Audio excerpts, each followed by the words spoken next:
Mayor Brad Hart was in your position 5 years ago, so we've never heard really your derecho experience story. Where were you August 10th of 2020, and what happened at your home and in your neighborhood? You know, again, we're talking 75 square miles where everything was touched. Yeah.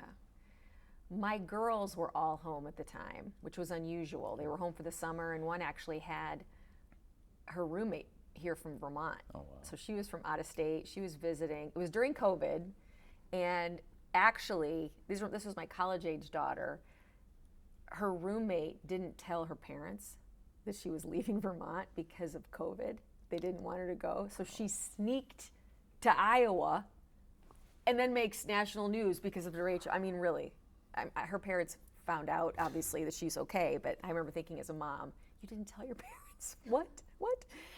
So my kids were both home. One was on the way to Iowa City when my colleague from Des Moines called me and said, get ready, because it looks like a war zone over here.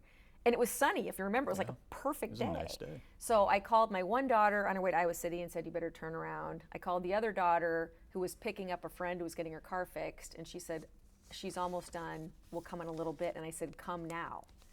Well, she didn't. The other one made it home. The one who was waiting for her friend, getting her grease and oil changed, made it into our subdivision just as it all happened. Tree fell in front of her car, like literally in front of her car. She calls us. My husband gets in his Jeep, races to the front of the subdivision to meet her. I'm on the phone saying, stay in the car, because stuff is blowing. And as I'm on the phone with her, a tree falls on the car. So while I'm saying, stay in the car, then I'm suddenly saying, get out of the car, your dad's coming to meet you. And so it was terrifying. And to this day, and I don't think we can underestimate the effects that this had on us as adults, and certainly my daughter was a teenager at the time. When it storms and she's driving, she doesn't like it. I mean, it definitely left a mark in a lot of ways for a lot of people. And I think the further away we get from it, it's easy to think everything's fine and we're back to normal. Yet there are real lasting effects on us emotionally and otherwise from that 45-minute time period. Yeah, I mean, you've been around here. You were here in 08. You were up in Parkersburg in 08 covering the F5 there. You were probably aware of 93 if you weren't here in the city. I got my first job because of the floods of 93 in so Des Moines. You're very familiar with that. And then 2016, which compared to everything else was... But we talk about it still. 2016 was a near flood event. You've covered everything, and you've been at the forefront of it, you know, boots on the ground. You know, to your point, when the wind picks up around here, people's shoulders clench. It's true. To experience Parkersburg and all the flooding and everything else, and to be at the front of that, to then live through, as we all lived through, an inland hurricane, for lack of a better descriptor. I mean, you've seen all these natural disasters hit the Midwest, but what was it like seeing something that just, you know, it's not just downtown, it's not just one small community or one neighborhood, it is everywhere. Every property. That was the real differentiator between the horrible floods and the derecho. You know, the floods, we did have a very concentrated area, which also allowed more help locally and regionally to come in and help people. The derecho and we touched virtually every property, as you said, 2/3 of the tree canopy. There wasn't a place that wasn't touched by that. I think, you know, when we look back on that, we are a better city. We are better prepared because of all of those events. We learned different things from all of them. We didn't have the communication challenges during the floods, for example, that we had. I mean, derecho, the outside world didn't even know we existed for 48 hours at least. So we learned ways to communicate in the dark. We learned ways to communicate when we aren't in the same room. So we are a better city, we are better prepared because of all of those events, yet each one of them leaves a mark. I mean, I remember even as a kid growing up in Iowa, you don't have to be here, but a kid growing up in Iowa, when we heard a tornado siren, I mean, there's just like a visceral reaction. Like I have a physical reaction to it, which is just, and I'm not advocating to get rid of it, but when I hear at the Cyclone games, when they play that siren, I'm like, why do they do that? Like for kids like me, I still hear that sound, and it's just it's not a good feeling. So any of us who've been through that I mean, we're Iowa kids, so we're used to tornadoes, but I think we have a unique perspective of just how fast things can change. Again, makes us better, makes us appreciate what we have, and even me as mayor, I keep saying what I consider my biggest challenge is to leverage the moment, because we have had relative calm, which can all change in a 40-minute period. Your life can be turned upside down. And so I am keenly aware that we got to push when things are good and we don't have these, natural disaster distractions, because they will happen again. Yeah, it's not if, it's a when. It's not an if, it's a when. If I recall, you jumping into the mayoral race was somewhat influenced or encouraged by wanting to be part of the recovery. 4 years later, just how do you view that and that journey and the spark, for lack of a better word, to get into it? It really was. It was one of the rare opportunities for me to be on the other side of the camera during a disaster. And so I did see things that I wished were different. I felt that I saw gaps in communication, and coming from that world, I felt like I had ideas that might help us out in the future. I also saw an opportunity, like this city seized after '08, to reimagine what our community would look like. I mean, all of these disasters, when, they always never let a good crisis go to waste. And in this case, don't let a terrible disaster go to waste. Our city leaders in '08, as well as in the derecho, made the decision to make us better. And to the credit of the people here, this was what was so interesting, even during the floods, post-flood, and I remember this, post-flood, there were people who lost their homes, that in one of the first town hall meetings that the city held, they were saying, yes, protect us, but don't wall off our city. They didn't want a wall next to the river.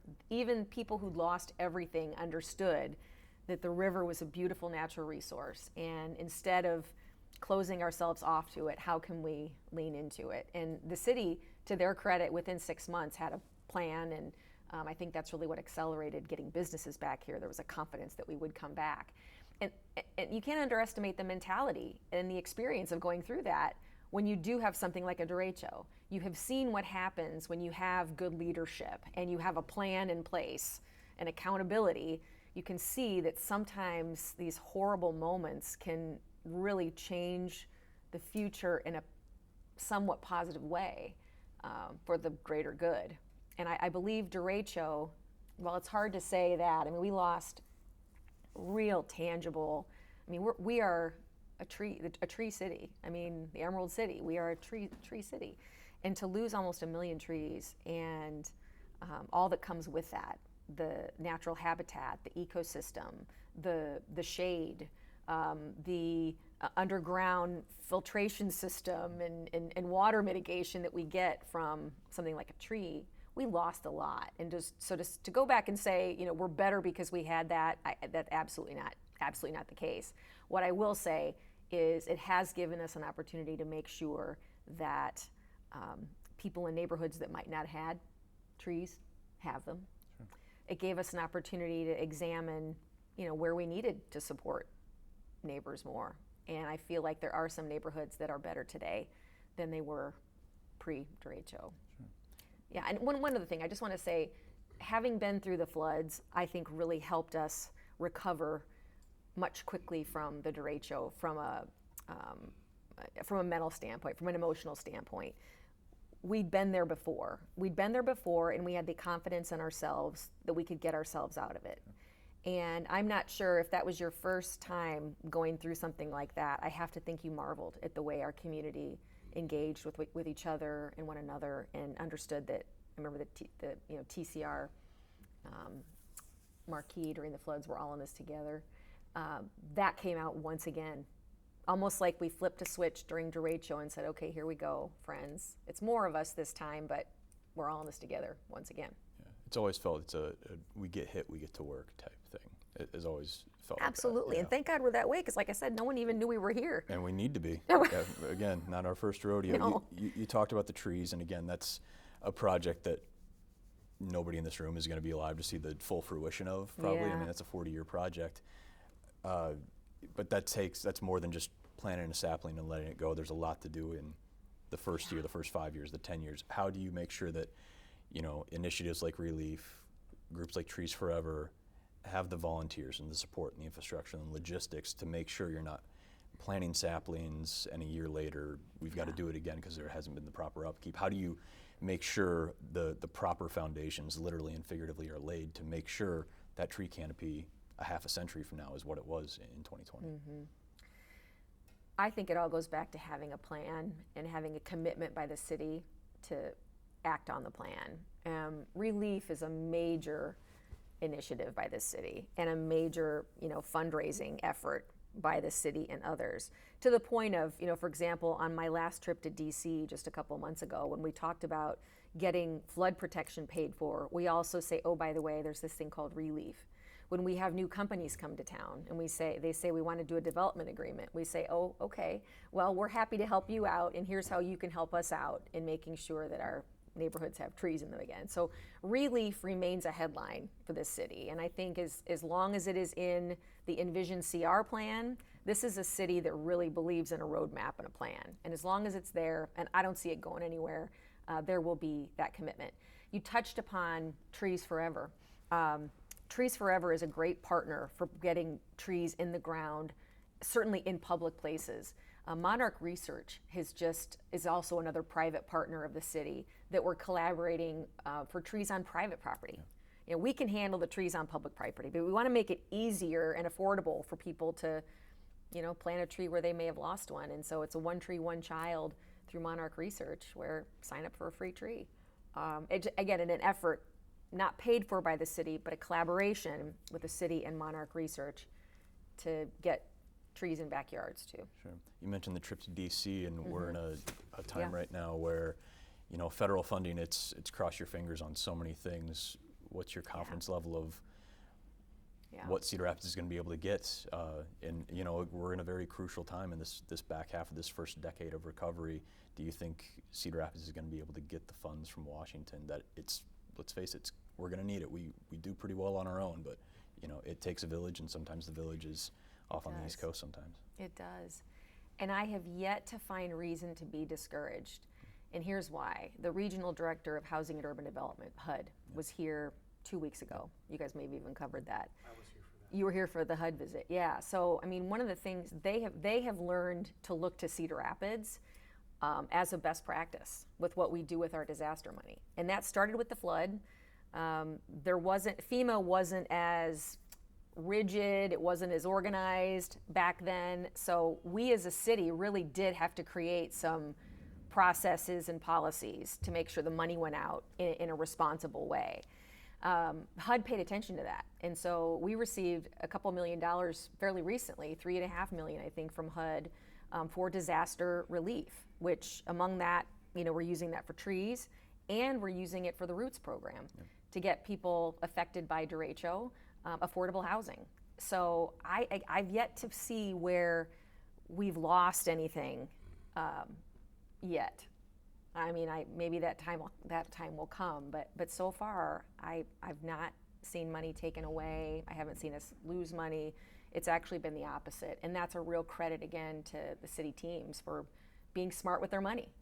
HUD knows they're going to give us money, and we're going to use it, down to the penny as best we can, and we can only keep telling that story when we go to DC and beyond.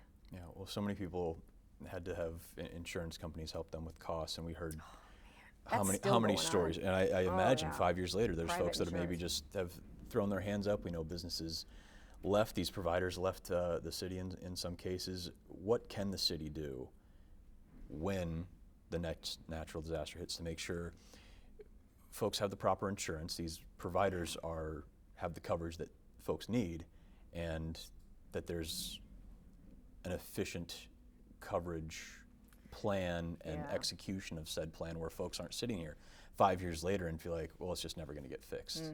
And they're looking at part of their house that they've been waiting 60 months to do something with and haven't. What can the city do to hopefully make sure insurance providers provide insurance? Make it a little easier, yeah. There's a lot of construction outside, do you hear that? Flood protection. Building a little flood wall That's out on the there. list too, yeah. The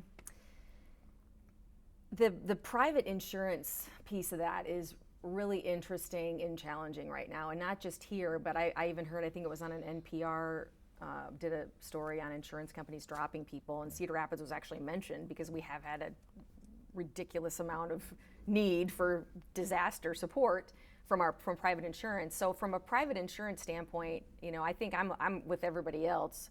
I think we all have to do what's best for ourselves, and I think we're all in the same boat with private insurance.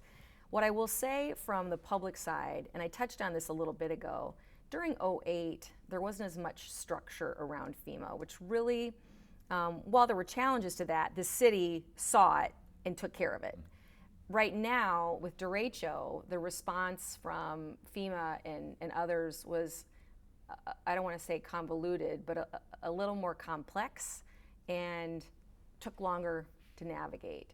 And so when we met with the director of HUD, that was one of our pieces of advice, was if you've got ways to, whether it's by city size, knowing that a city our size has the infrastructure and the teams to deal with this, if you could just eliminate, a little bit of that red tape, that gets us, on the ground and helping people a lot quicker. So we're still advocating for that. We get a chance to talk to these people. Believe me, we talk about the work that we do here. And while that's not going to help people with individual insurance claims, anything we can do to get help to people as quickly as we can as a city, that's our responsibility. Sure. The construction sound, I mean, that's the fifth season after all, right? Construction season in the sound of Cedar progress. Rapids. It is the sound of progress. Yes. And, it's mechanically complex, not simple, putting up flood protection systems all around the city. It's relatively, slightly facetious here, easy to just say, build this, make it tall, protect us. Derecho proofing the second biggest city in the state, a place of 140,000 people, I imagine is a little more complex on every level. Yeah. How do you do that as a city when you're building a casino and a new hotel for the casino in a lot of ways? And I know your vision since taking over has been making this a place of business and prosperity, particularly in the downtown area. How do you do that to make sure when 120 mile per hour winds blow through, or even the 70 ones that send off those sirens nowadays, and we just had 90 a couple weeks ago in northwest or northeast Iowa? How do you make sure this city can withstand hurricane force winds in the heartland? It'd be something for you to talk probably to our building teams about. I have no doubt that there are things in place to encourage building a different way in light of those. But we've always had those because of tornadoes. So I think for us as a city, our responsibility is always making sure we have the emergency preparedness, that we have teams trained and ready, that we have systems that are just literally turnkey. You get a siren going off, this X, Y, and Z happens, which we, by the way, do. I mean, even when we've got like these latest flood threats, City Council gets direct messages from Chief Smith, from Lynn County Emergency Management. I mean, they understand that we want to know about all this stuff. So I think from our perspective, we just have to make sure that we are ready to go, God forbid something happen. The flood protection, it's so interesting because, it's going to be $1 billion project by the time all is said and done, and it doesn't happen overnight. And my frustration has always been how slow it feels that it's going. But I will tell you, we have gone faster in the last 4 years. We've done more in the last 4 years, and I'd like to say it's because of work that the council and the mayor has done. It's city teams have our flood protection construction plan down to, the day and how long it's going to take. Because as you said, it's not just a wall. We've got paving for progress, road construction, that has to happen at the same time as adding a flood wall downtown, that has to happen as Alliant needs to move power lines, that ITC is, putting in infrastructure, all happening at the same time. And oh, by the way, when you're doing that in one area, you got to make sure that people have a way to get across town another way. So when people say, why is that getting done before that? It doesn't make sense. usually does make sense if you look into why it's happening in that order. But it's a mind bender. And the city, you probably know this, but in the interest of letting everybody know what's happening so that they can, prepare better to travel across town, we have a real-time map on our website now. So, I just always encourage everybody to see, where is that construction project? Put your mouse over it. It'll tell you when it's up, who's doing it, how much it's going to cost. Same with flood protection. Sure. So you get an idea of what's being done and where. But we are a big city with a lot of really capable people here who work every day to make sure we can get things done the right way. And we're so fortunate. I always say that a lot of the people that work here at the city, I believe, would do this work, even if they weren't getting paid. They gotta get paid. Yeah. By the way, when a disaster happens, the first person that is on point is the finance director. Yeah. When we've got a disaster, first person that we call, we got to make sure people know they're going to get paid. Yeah. So, like I said, the city has a pretty turnkey, unfortunately, we've been able to create a turnkey response to natural disasters and otherwise. But I can't say enough about the ability of the people in this building to make sure that we're as prepared as we can be and can do a lot of really hard things all at once. Yeah. What do the next 5 years look like? I know you're running for re-election, but regardless, what would this conversation be like in 2030 as we look back on 10 years? The river will look very different by 2030. The goal is to have recreation and attraction on the water as well as next to the water. And that all goes with our downtown too. The downtown vision plan has things like 2nd Avenue being a festival, converted to a festival street temporarily, and who knows, maybe someday it may be a permanent pedestrian bridge, who knows. But the downtown vision plan is all incorporated with the river, and I anticipate activity, residential, as well as more retail, definitely more activity on the river and off the river.